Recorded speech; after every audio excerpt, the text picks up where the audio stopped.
Y al saludo a todos los oyentes de Radio María, un día más, con la gracia del Señor, proseguimos el comentario del Catecismo de nuestra Madre la Iglesia.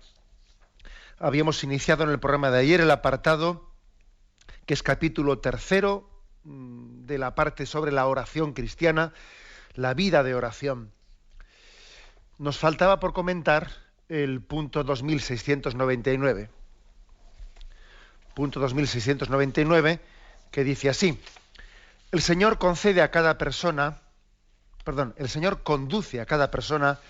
los caminos que Él dispone y de la manera que Él quiere. Cada fiel, a su vez, le responde según la determinación de su corazón y las expresiones personales de su oración. No obstante, la tradición cristiana ha conservado tres expresiones principales de la vida de oración. Bueno, ahora entramos en esto. Me quedo en la primera frase, que el Señor conduce a cada uno por los caminos que Él dispone y de la manera que Él quiere. Es decir, que hay un camino muy personal. Esto no quiere decir que hagamos un planteamiento de tipo subjetivista o relativista, tan en boga en nuestra cultura.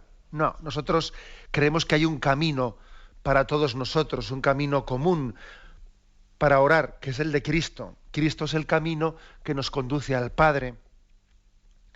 Y también en lo que se refiere a la oración. En Cristo, a través de Cristo oramos al Padre, movidos por el Espíritu Santo. O sea que nosotros no nos inventamos la relación con Dios. La oración no es un invento nuestro.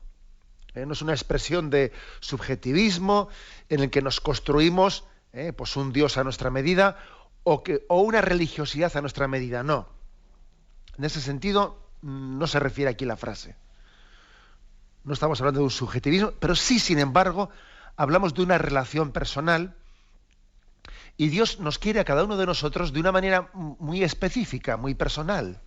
Es como un padre y una madre que tienen muy claro que sus hijos, en cierto sentido, son todos iguales, porque todos tienen la misma dignidad, pero que en otro sentido son completamente distintos cada uno. Y a un padre, pues no le pidas que mida por el mismo rasero, no.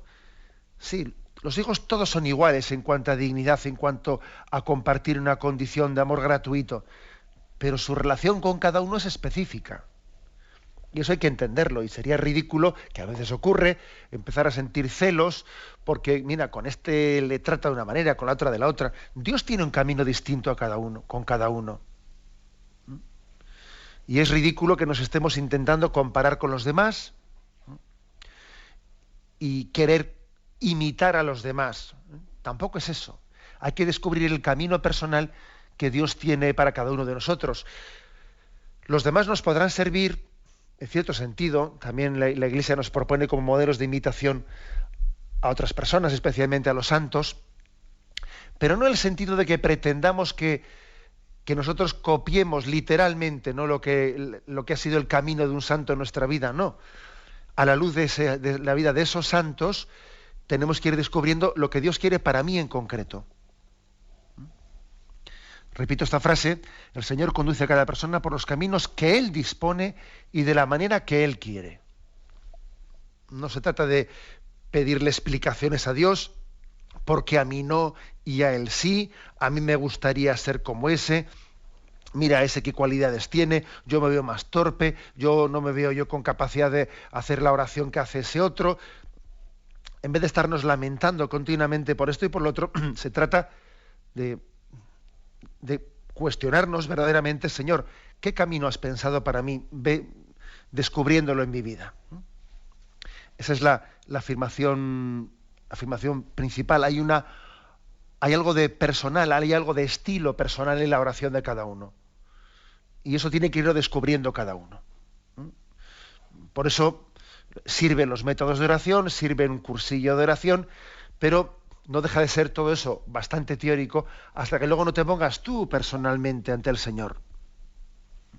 Y en tu coloquio personal establezcas una relación personal. Cada fiel, a su vez, le responde según la determinación de su corazón y las expresiones personales de su oración. Por eso es muy difícil estar diciendo, a ver, ¿qué oración está mejor hecha?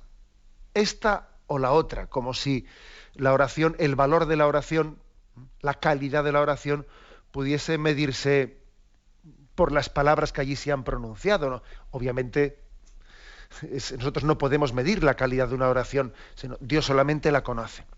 Bueno, dicho esto en el que, como veis, se da un margen muy grande pues a la creatividad de cada uno o a la relación personal que Dios tiene con cada uno, hay un margen muy grande, ¿no?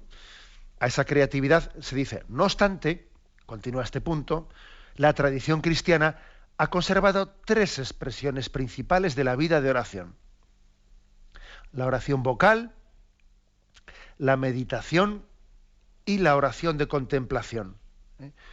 En los próximos puntos el catecismo va a explicar, iremos explicando estas 3 formas, expresiones principales de oración: oración vocal, oración de meditación y oración de contemplación, que tienen un rasgo fundamental en común, dice, el recogimiento del corazón.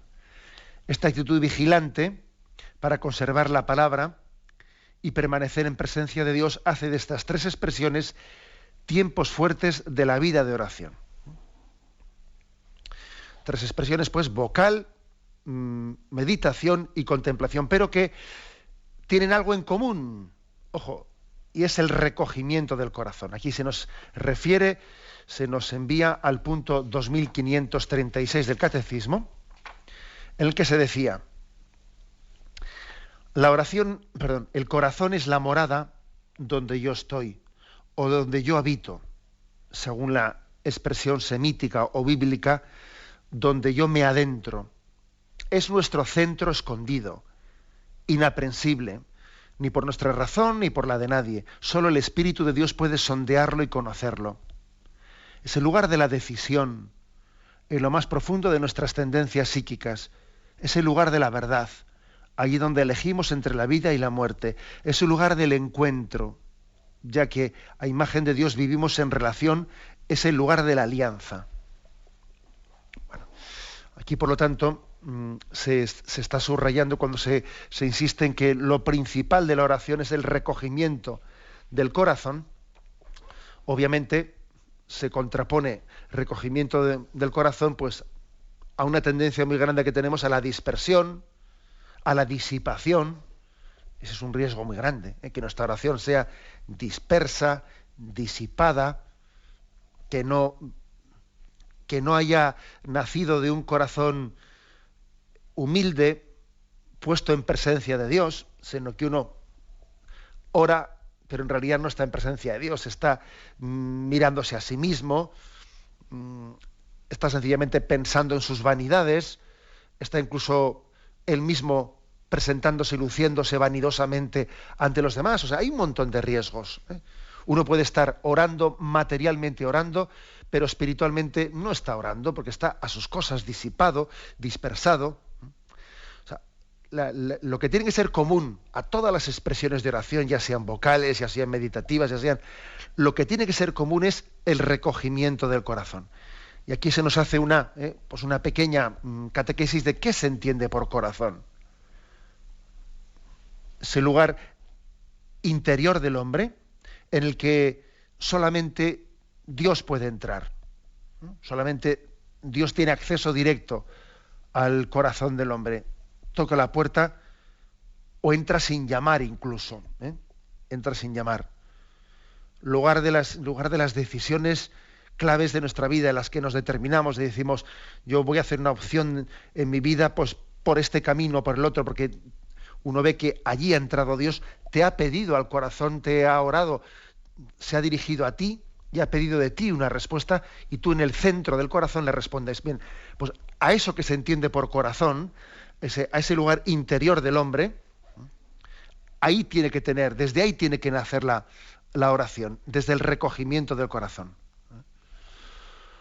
Por ejemplo, en el libro de Oseas, del profeta Oseas, en el capítulo 2, versículos 16 y siguientes, tiene ese famoso texto que dice: por eso yo voy a seducirla, la llevaré al desierto y hablaré a su corazón.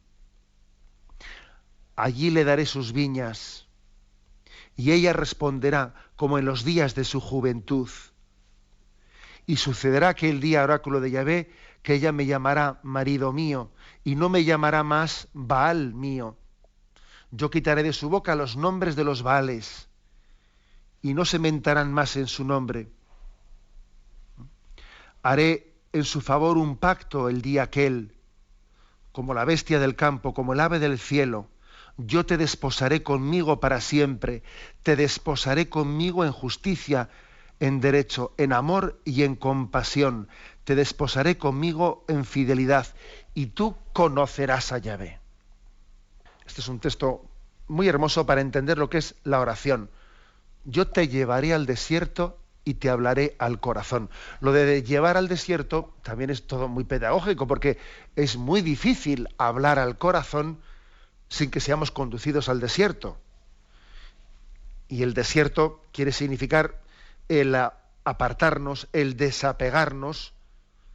Uno tiene que, sería muy ingenuo por nuestra parte decir, no, bueno, yo vivo en medio de todo el bullicio, de toda la mundanidad, plenamente recogido en mi corazón. Bueno, eso es muy bonito decirlo, pero a ver si es cierto, para poder tener esa interioridad en el centro del corazón. Pues esto que le dice a Oseas, te llevaré al desierto y te hablaré en tu corazón. Dios nos aparta, nos pide que nos apartemos para la oración.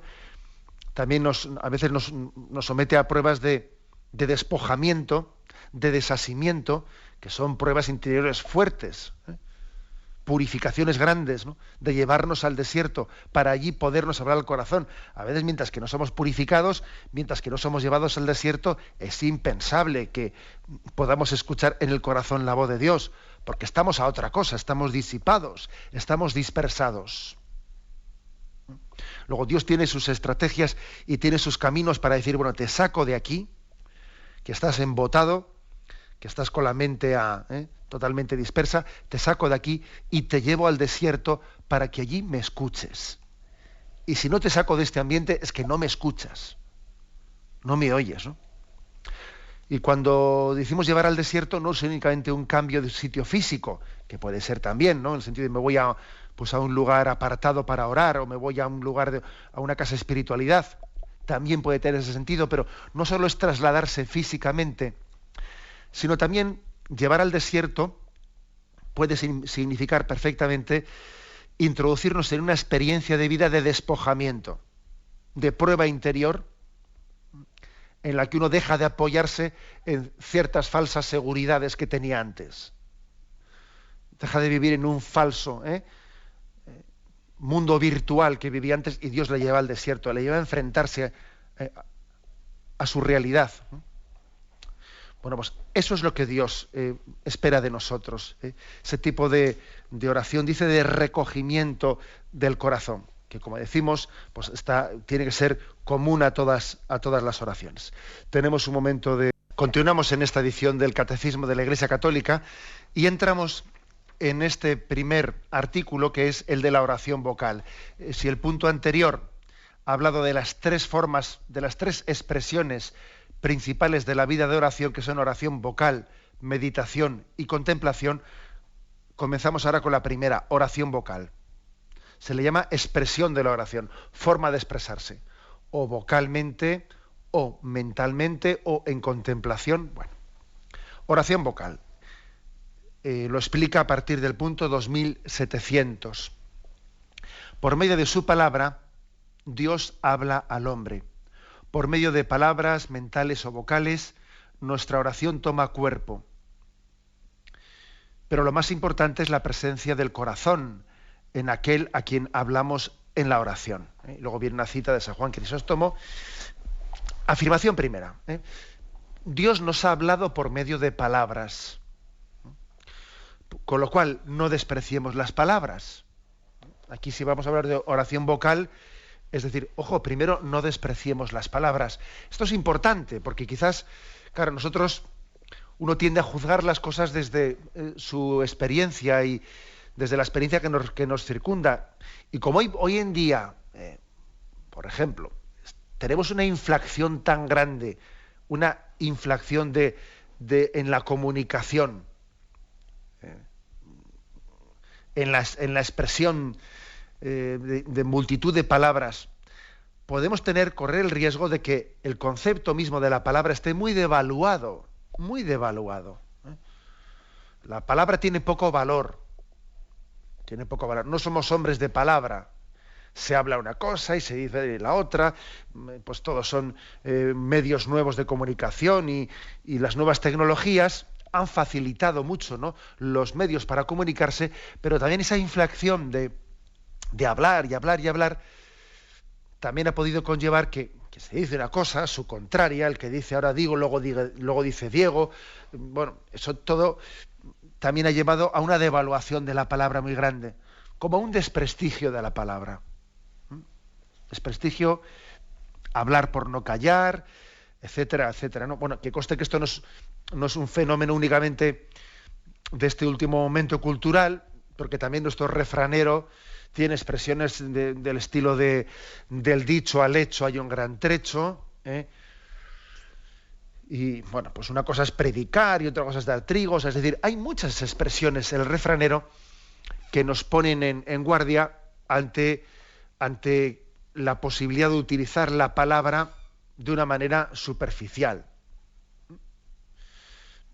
Pero sin embargo es verdad que en estos últimos momentos, por toda la nueva proliferación de tecnologías, todavía se ha devaluado más la palabra. Y hay un riesgo de identificar palabra con superficialidad o identificar palabra con vanidad o con falsedad incluso. Con falsedad, ¿no? Te cuentan una cosa y vete tú a saber qué, ¿no? Palabras se las lleva el viento, las palabras se las lleva el viento. Bueno, sin embargo, frente a esto, ¿no?, se nos dice, ojo, que Dios nos habló por la palabra. O sea, utilizó la palabra. Luego, si Dios utilizó la palabra, es un vehículo válido para poder comunicarnos entre nosotros. No sé si hemos oído hablar en alguna ocasión de la palabra teología apofáctica, que viene a decir que de Dios no se puede decir nada, ¿eh?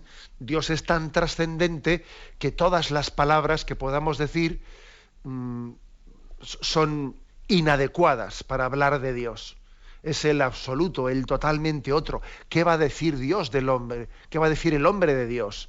Sería como si una hormiga intentase hablar de los hombres, ¿no? Nuestra palabra no llega a él. No. Ese tipo de expresiones en las que se subraya una especie de lejanía y distancia de Dios absoluta, que ni siquiera las palabras nos comunican con él, esa es una concepción falsa de Dios.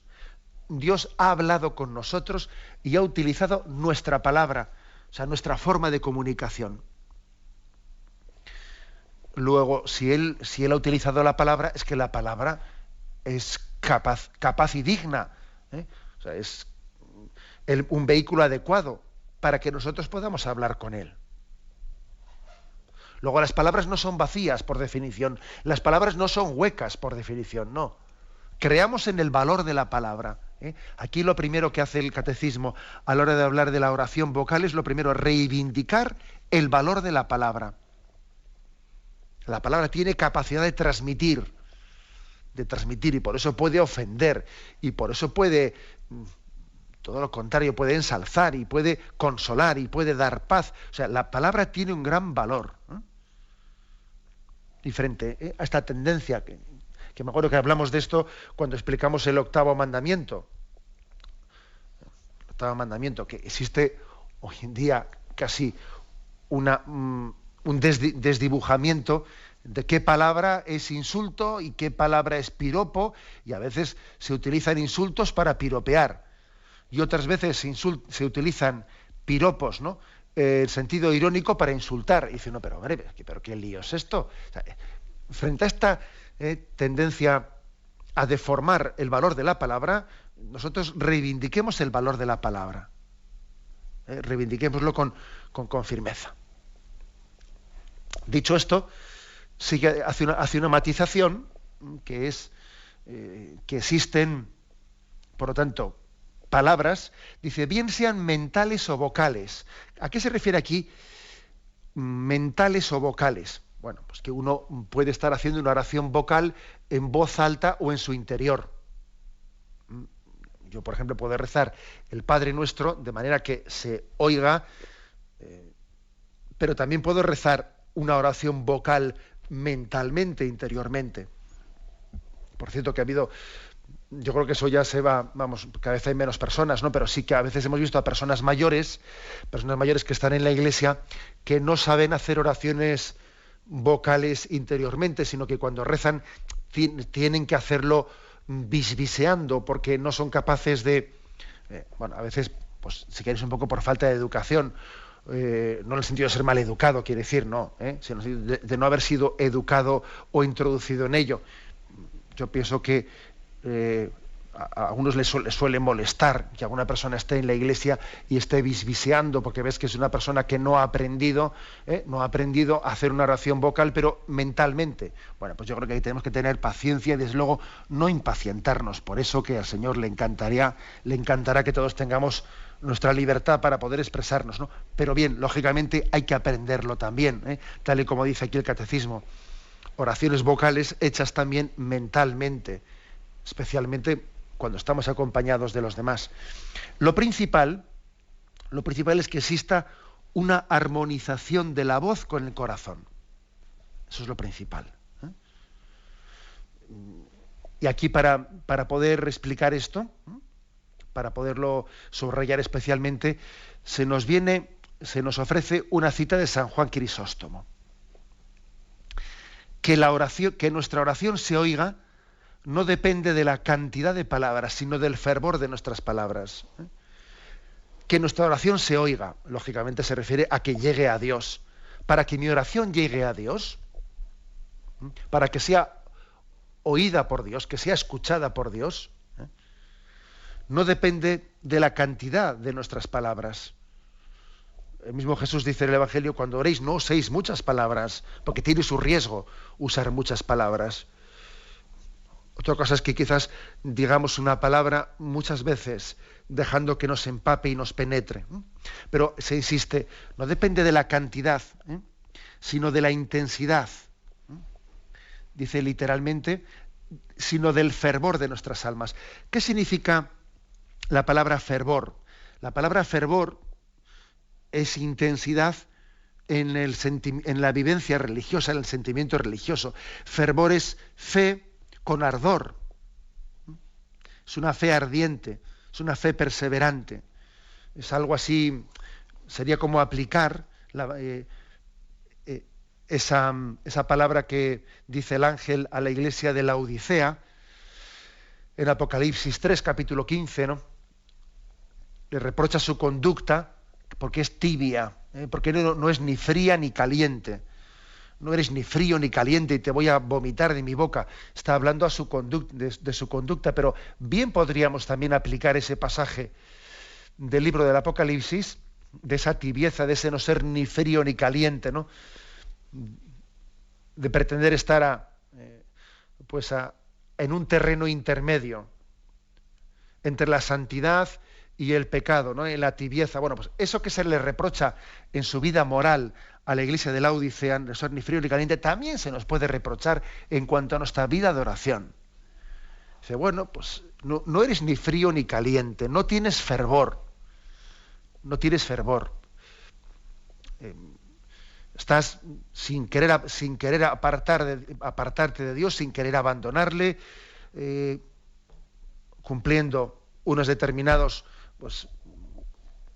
compromisos concretos de oración, rutinas concretas de oración, pero tu oración no es ferviente. Apliquemos también, ¿no?, a esta vida de oración ese reproche que se le hace a la iglesia de la Odisea, para salir de nuestra tibieza, para salir de nuestra mediocridad. Por lo tanto, la importancia, esto es lo que se quiere afirmar así de entrada en el punto 2700, la importancia de la oración vocal, la importancia de la palabra, no nos desdigamos nunca de ella.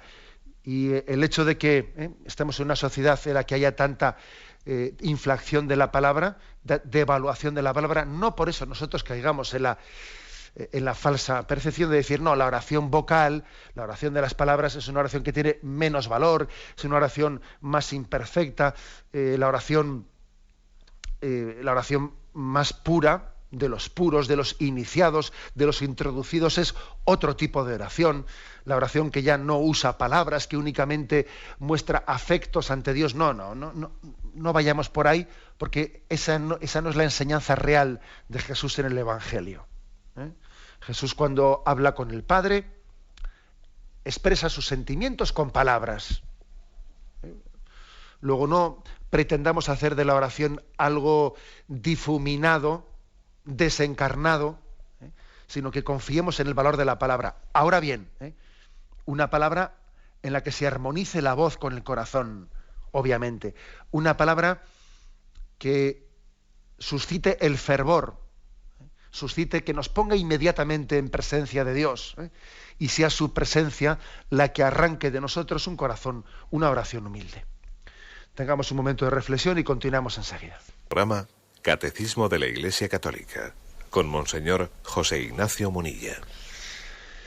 Continuamos en esta edición del Catecismo, en la explicación de lo que es la oración vocal, y pasamos al punto 2701, que dice: la oración vocal es un elemento indispensable de la vida cristiana. A los discípulos, atraídos por la oración silenciosa de su maestro, les enseña una oración vocal, el Padre Nuestro. Jesús no solamente ha rezado las oraciones litúrgicas de la sinagoga, los evangelios nos lo presentan elevando la voz para expresar su oración personal, desde la bendición exultante del Padre hasta la agonía de Jerusalén. Califica aquí el Catecismo la oración vocal de indispensable. Indispensable. Como hemos dicho antes, no se trata de una oración, una etapa inicial que debe ser superada. Eso Santa Teresa de Jesús lo deja muy claro cuando ella habla de los grados de oración y va entrando pues en la vida mística. Ella deja muy clara que la oración vocal acompaña al alma mística en todo momento. O sea, que no es etapa superada y ahora dejo ya la oración vocal, no es así. Después de haber hecho esa afirmación de entrada, dice a los discípulos, pone un caso bien concreto, ¿no?, para que se nos disipe cualquier tipo de dudas. A los discípulos, atraídos por la oración silenciosa de su maestro, les enseña el Padre Nuestro. Es decir, los discípulos estaban atraídos, o sea, se sentían seducidos por la imagen de Jesús haciendo oración. Le veían hacer oración y decían, ¿cómo orará Jesús? ¿Qué intimidad tiene con el Padre? ¿Qué coloquio tan íntimo tiene que tener Jesús con su Padre? Y claro, ellos se estaban asomando a través del rostro y del recogimiento con el que Jesús vivía la oración, en Getsemaní y en tantos lugares donde él acostumbraba a retirarse y a orar acompañado de sus discípulos, que ellos se estarían como imaginando, preguntándose cómo rezará, de qué manera se expresará, y se lo preguntaron. Bueno, y la sorpresa es que Jesús le responde: cuando oréis, rezad así, y les enseña el Padre Nuestro. O sea, les enseña una oración vocal. Porque podía haber hecho Jesús cuando les dijo, ¿cómo hay que orar? Les podía haber dado un cursillo de oración mental, ¿no? A ver, hacer estas posturas, y respirad de esta forma, hacer lo otro, hacer no sé qué. Pues no se centra en eso Jesús. Cuando le preguntan, enseña una oración vocal. Bien, es verdad que también luego enseña con qué espíritu hay que hacer esa oración vocal. Pero subraya esto el Catecismo, que se sintieron los discípulos atraídos por verle a ese Jesús introducido en un misterio de la oración, y la sorpresa es que cuando les dice, bueno, ¿cómo rezamos nosotros?, les enseña una oración vocal. Luego no nos desdigamos nunca de las oraciones vocales, ¿no?, desde las más sencillas que hemos aprendido en nuestra infancia hasta oraciones vocales que también nos pueden hacer mucho bien, ¿no? Otro de los condicionantes bastante grandes del momento presente es que la capacidad de memorización que tenemos por las pedagogías actuales que se utilizan es muy inferior. Y así como antes pues teníamos más capacidad de memorizar unas cuantas oraciones, pues hoy en día nuestra capacidad de memorización es muy inferior. Y eso también condiciona. Hombre, se pueden leer perfectamente, ¿no? Pero, por ejemplo, pues uno dice, a ver, la oración del alma de Cristo, o la de Tomad, Señor, y recibid mi libertad, o tantas otras, ¿no?, oraciones. O sea, son buenas, nos ayudan a fijar nuestros sentimientos expresados al Señor. Sigue adelante, este punto dice, y nos recuerda que Jesús también rezó las oraciones litúrgicas en la sinagoga.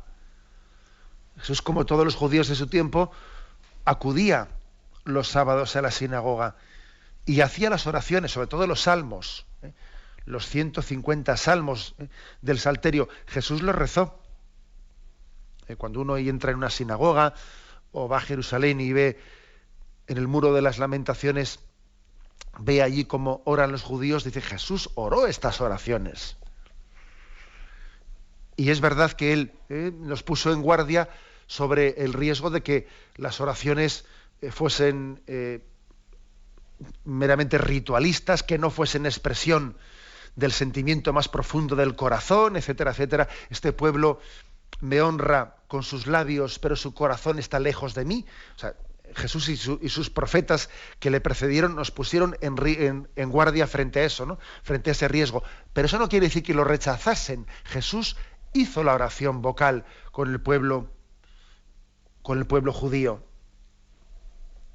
También eso lo recoge el Evangelio de San Lucas, cuando dice que como Jesús pues el sábado acudió a la sinagoga y allí hizo la lectura y obviamente recitó los cantos, los salmos, etcétera. Al hacerlo Jesús, él también estaba bendiciendo la oración vocal. Jesús rezó los salmos. Y continúa diciendo este punto, bueno, que los evangelios nos presentan también en momentos determinados algunos pasajes en los que ha trascendido, y los evangelistas lo han recogido, han trascendido ciertas oraciones de Jesús pronunciadas en voz alta. ¿Cuáles en concreto son las que más han trascendido? Una es la de Mateo 11, la bendición exultante del Padre. Mateo 11, 25. En aquel tiempo Jesús, tomando la palabra, dijo, yo te bendigo, Padre, Señor de cielo y tierra, porque has ocultado estas cosas a sabios e inteligentes y se las has revelado a la gente sencilla. Es decir, esta oración expresa la necesidad que tenía Jesús de glorificar al Padre. ¿Y por qué? Pues glorificaba al Padre por tantas cosas buenas que veía a su alrededor. Porque veía a los niños a su alrededor, veía a tantas personas hambrientas y sedientas de que Jesús les explicase las parábolas del reino. Jesús veía, entre comillas, ¿no?, mucha gente buena a su alrededor y le conmovía el corazón, le conmovía, y entonces él sintió la necesidad de decir hasta en voz alta esta oración de bendición y de acción de gracias, ¿no? Qué importante es que nos demos cuenta que cuando uno es verdaderamente agradecido, cuando está verdaderamente conmovido por algo, lo lógico es que lo exprese, e incluso que lo exprese en voz alta. La importancia de decirlo, gracias, Padre, yo te bendigo, Padre. Las cosas cuando son verdaderas también necesitan ser dichas, ¿no? ¿Os acordáis que cuántas veces nos han dicho de pequeños, qué se dice cuando nos daban algo, ¿no?, queriendo que aprendiésemos a decir gracias? Bueno, pues di gracias, o sea, dilo. También es importante que expresemos lo que llevamos en el corazón, porque si uno resulta que en teoría, si en teoría está agradecido, es consciente de que tiene mucho por lo que dar gracias, porque está rodeado de muchos dones, pero no lo dice, no lo expresa, incluso no lo expresa en voz alta, los dones no reconocidos, al final, tienen el riesgo de perder la conciencia de que son dones. Y en esto el Señor nos ha enseñado a expresarnos, a expresarnos. Cuando Jesús dice, le reprocha, ¿no? Cuando entra en Jerusalén, le reprocha que tantos le alaben y le estén invocando, etcétera, ¿no? Dice, haz que estos se callen, ¿no? Y Jesús dice, si estos se callan, gritarán las piedras. Alaba y bendice a Dios. Alaba y bendice su nombre. Y bendícelo por aquellos que los maldicen. Porque también a veces se maldice el nombre de Dios. Tú bendícelo.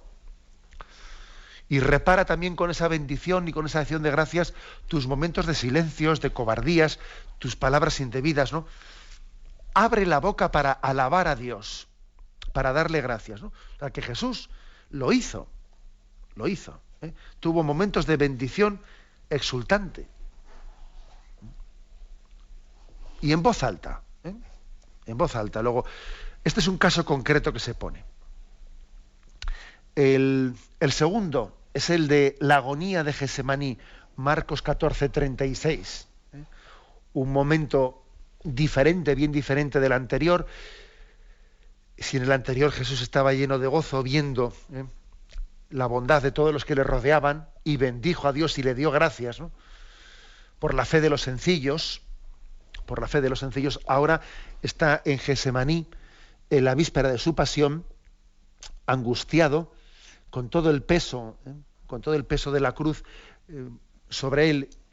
Y entonces se dice que Jesús tuvo ese coloquio con el Padre, en el que dijo, Padre, todo es posible para mí, aparta de mí este cáliz, pero que no se haga mi voluntad sino la tuya, que no se haga lo que yo quiero, sino lo que tú quieres.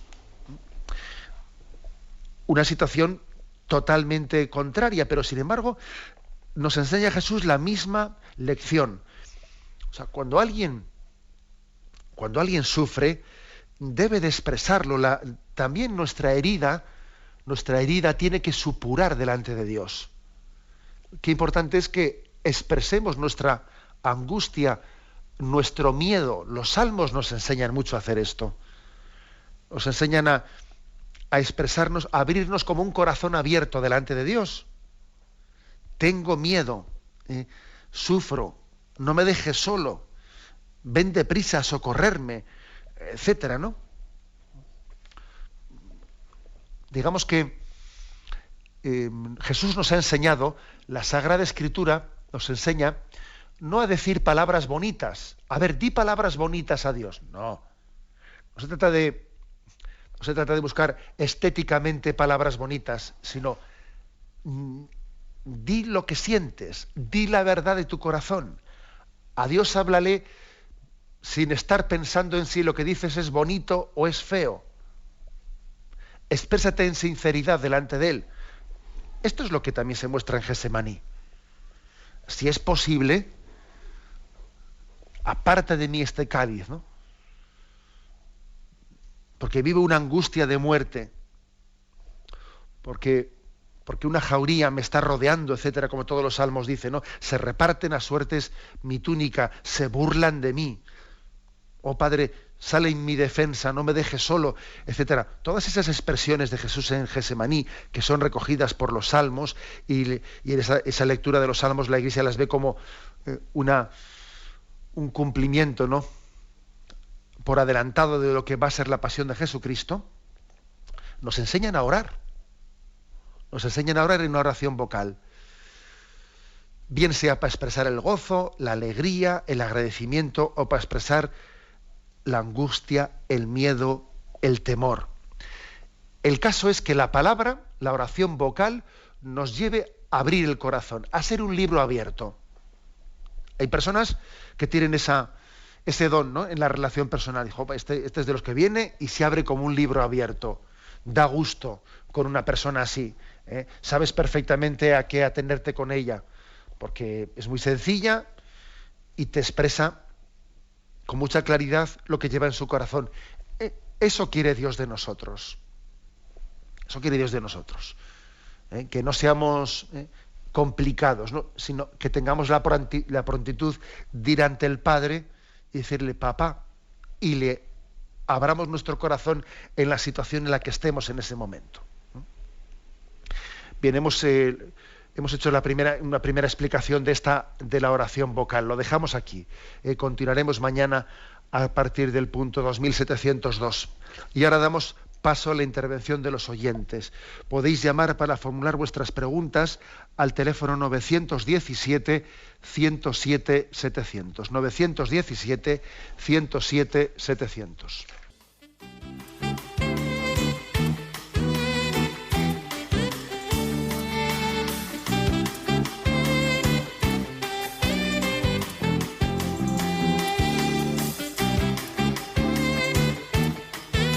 Radio María le ofrece la oportunidad de recibir en su casa sus programas favoritos. Ahora lo puede hacer a través de nuestra página web www.radiomaria.es o bien llamándonos al 917 107 700.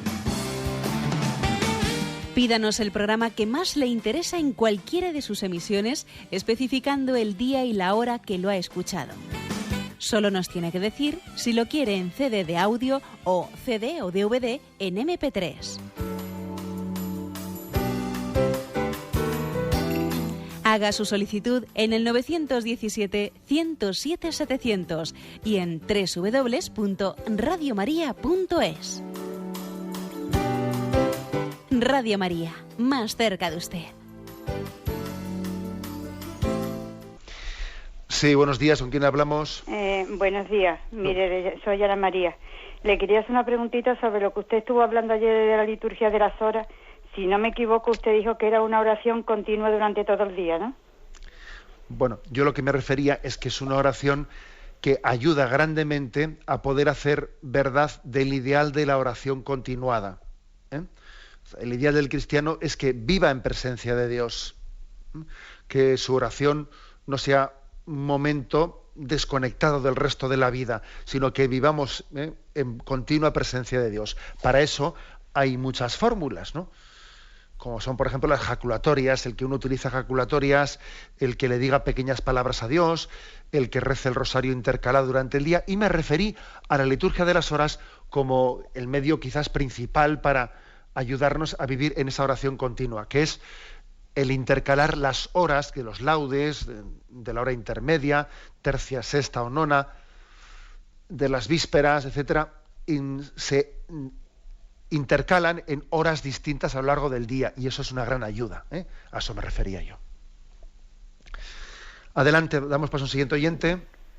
Sí, buenos días. Sí, buenos días, le escuchamos. Le llamo desde Tenerife. Adelante. En la parroquia de Valleguerra ayer nos ensartamos en el grupo ascendente en el tema de lo que uno sufre a lo largo de la vida, y que si uno tiene derecho a sentirse deprimido, angustiado y a punto de arrojar la toalla, si eso ofende a Dios. Y bueno, nos ensalzamos ahí en un debate que casi no terminamos, hablando de las depresiones y de las angustias. Se ofenderá a Dios por esto, Monseñor, y felicidades por el programa porque aprendemos mucho. Muy bien. Bueno, pues mire, es interesante la pregunta, es interesante. Y yo creo que la respuesta no puede ser sencilla, sino matizada y compleja. Por una parte, yo diría que, bueno, cuando alguien está deprimido, está en un momento de prueba, lógicamente, para que su oración sea sincera, cuando hable con el Señor, tiene que expresarle su estado de ánimo. Sería absurdo, sería falso, pues el que alguien en ese estado, pues dijese, bueno, voy a decirle palabras bonitas al Señor y no le estoy expresando la verdad de mi vida. Lógicamente. Ahora bien, también sería un error, un planteamiento falso, el recurrir a la oración únicamente como una especie de paño de lágrimas. Únicamente, pues, un lugar en el que yo pueda quejarme y autocompadecerme. Pobrecito de mí y pobrecito de mí. Hay que dejar también en la oración que el Señor nos dé el tirón de orejas y escuchar en la oración, cuando uno está en ese estado duro, escuchar en la oración que el Señor nos diga, oye, ¿y no estoy yo contigo? Y estando yo contigo, ¿no lo tienes ya todo? No deberías de sacudir ese desánimo y esa desesperación que tienes. No deberías de sacudir. Es decir, las dos cosas. O sea, por una parte creo que uno cuando va a la oración tiene que tener la espontaneidad de expresarse tal y como se siente, pero también dejarle al Señor que le sacuda. A Él, en ese sentido de sacudirnos. No ir a la oración para hacer una especie de coloquio o monólogo de la autolamentación de pobrecito de mí, todo me toca a mí y no sé qué, que eso también puede ocurrir. Yo creo que una oración bien hecha da margen para que nos expresemos y también le deja las manos libres al Señor para que nos acuda interiormente y nos diga, vamos a ver, déjate en mis manos, abandónate en mis manos, yo estaré contigo y tu sufrimiento será redentor. Y así me entenderás más a mí, que también yo he vivido la soledad y he vivido la prueba. Pero a mí el Padre no me dejó solo, como tampoco te deja a ti. ¿De acuerdo? O sea que creo que esa respuesta matizada es importante. Adelante, demos un siguiente oyente. Buenos días. Buenos días, monseñor. Sí, le escuchamos. Soy María. Quería hacerle una pregunta quizá muy tonta, pero siempre he tenido la duda de si la oración vocal sirve haciéndola solo con la mente. Por ejemplo, rezar un salmo con la mente o un rosario con la mente simplemente. De acuerdo, pues obviamente sí. Por eso aquí este punto del catecismo ha utilizado la expresión en el punto de 1700 por medio de palabras mentales o vocales. O sea que también una oración vocal puede ser mental sin que esté dicha en voz alta. Otra cosa es que a algunas personas les convenga o nos convenga, porque tendemos mucho a despistarnos, decirlo en voz alta, ¿no? Estoy yo solo y digo, bueno, voy a hacerlo en voz alta. ¿Por qué? Porque veo que tengo tal disipación, me distraigo tan fácil que como las palabras las diga únicamente mentalmente, enseguida me pierdo. Sin embargo, si las digo exteriormente, entonces me es más difícil perderme. Entonces en eso cada uno tiene que ir cogiendo el pulso a su ritmo, ver qué es lo que le conviene más, ¿no? Y adaptarse a su camino concreto, dentro del camino que todos tenemos, pero su camino personal concreto de oración, lo que más le ayude. Adelante, damos paso al siguiente oyente. Buenos días. Buenos días. Sí, le escuchamos. Llamo desde Cataluña, desde Gerona, Lampurdán, cosa que nos lo pasamos mal porque ayer quedamos desconectados a la mitad de su meditación, o sea que tenemos que trabajar todos para poder mejorar las cosas. Pido a través de aquí también que todos nos ayuden para poder seguir teniendo esta formación que el Espíritu Santo a través de usted nos está dando. Bueno, mi pregunta es, yo trabajo de enfermera en una residencia de ancianos y cuando entro suelo ofrecer mi trabajo como oración para redimir pues es que tengo muchos defectos y para que me ayude para tirar adelante. ¿Esto sirve? Sí. Bueno, pues es verdad. Con respecto a lo primero que decía la oyente, bueno, yo sé que en Radio María se lucha en muchos frentes y también sé que estamos estos días, lo he escuchado yo, como habréis escuchado muchos de vosotros, se están dando los pasos también para la compra de alguna frecuencia en Cataluña para que allí puedan mejorar las emisiones.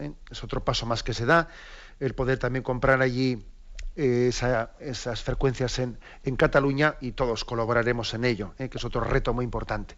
Bueno, con respecto a la pregunta que hace la oyente, obviamente es muy importante cómo nosotros redimimos, ¿no?, nuestro pecado, cómo purificamos nuestro pecado. Una forma es la de pedir un perdón explícito por él. Señor, perdona mis faltas. Pues nos lo enseña la Sagrada Escritura a hacerlo. Pero también existe una forma de purificación, no únicamente de petición de perdón, sino, Señor, te ofrezco el día de hoy, te ofrezco el trabajo de hoy en reparación por mis pecados. No únicamente pidiendo perdón, sino viviendo. La reparación en el fondo es vivir el momento presente en intensidad de amor, ofreciéndole a Dios, queriendo recuperar el tiempo perdido de nuestra vida.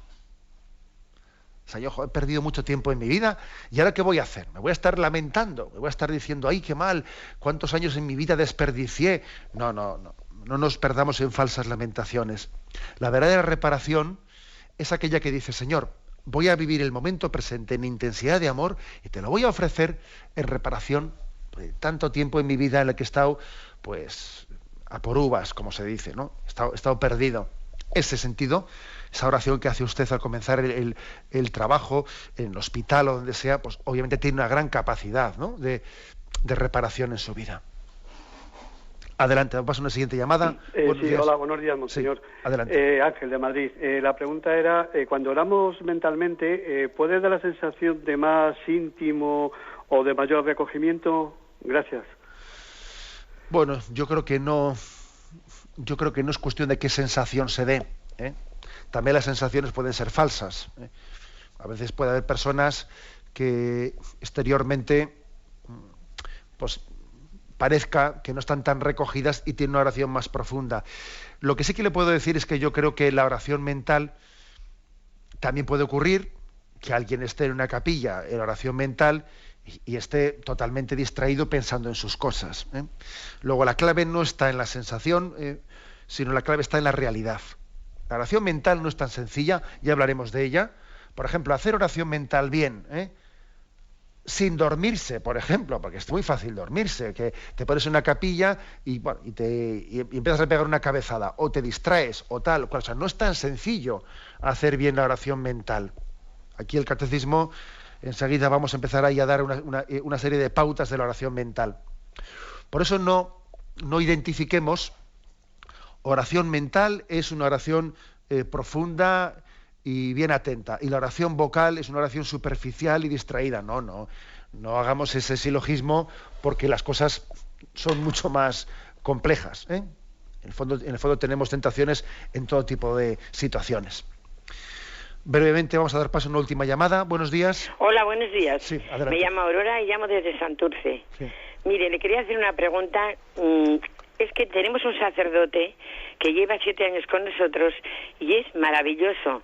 Ha crecido la parroquia porque nos enseña de todo y es persona cariñosa, buena, cercana, y ahora nos lo quieren llevar a otro sitio y estamos luchando, y yo pienso si lo estamos haciendo bien o qué es lo que tenemos que hacer para que nos lo deje. Ya estamos orando, por lo menos, que es lo más importante, decirle al Señor que le queremos y que nos le deje. ¿A usted qué le parece que podríamos hacer? Bueno, pues mire, estos obispos qué cosas tienen, ¿eh? Nos roban las cosas buenas. Bueno, perdón por la broma. Pero mire, yo le voy a decir lo siguiente. Yo creo que usted tiene que verlo desde otra perspectiva. Tiene que verlo desde la perspectiva de decir, vamos a ver, el obispo y pastor de esa diócesis ha pensado en este sacerdote para otro lugar. Nosotros vamos a ser generosos y nos vamos a desprender de él, y no únicamente no es que nos lo quiten, es que nosotros también lo compartimos. Y si ese sacerdote ha sido un don de Dios para ustedes, que sea también un don de Dios para nosotros. Nosotros los dones de Dios no tenemos que apegarnos a ellos. Dios pasa por nuestra vida, reparte sus dones, tenemos que cogerlos sin apropiarnos de ellos. Yo creo que es un signo de un auténtico amor espiritual, pues el verlo en esta clave. En vez de voy a empezar a coger firmas, porque no sé qué, ¿a dónde vamos con eso? ¿A dónde vamos con eso? Que eso ya le gustaría al obispo el poder tener sacerdotes como ese, pues para tenerlo en todos los lugares. Y confíen también en que el sacerdote que venga, pues igual tendrá carismas distintos y hasta igual va a tener un reto muy grande, porque ustedes igual también han idealizado al sacerdote anterior, y el siguiente que venga lo va a tener difícil. Ayúdenle mucho al sacerdote próximo al que venga, ¿no? Y no le estén juzgando pues de una manera continuamente comparándole con el anterior y poniéndole muy difícil la capacidad de poder ser instrumento de Dios para ustedes, ¿no? Véanlo bajo esta perspectiva. Confíen en Dios, confíen en sus momentos, y que Dios ha pasado por sus vidas a través de ese sacerdote, y él será ahora instrumento en otros lugares, y el Señor les ayudará e iluminará de otra manera. Un acto de confianza en la Madre Iglesia es muy importante. Bueno, tenemos el tiempo cumplido. Me despido con la bendición de Dios Todopoderoso, Padre, Hijo y Espíritu Santo. Alabado sea Jesucristo.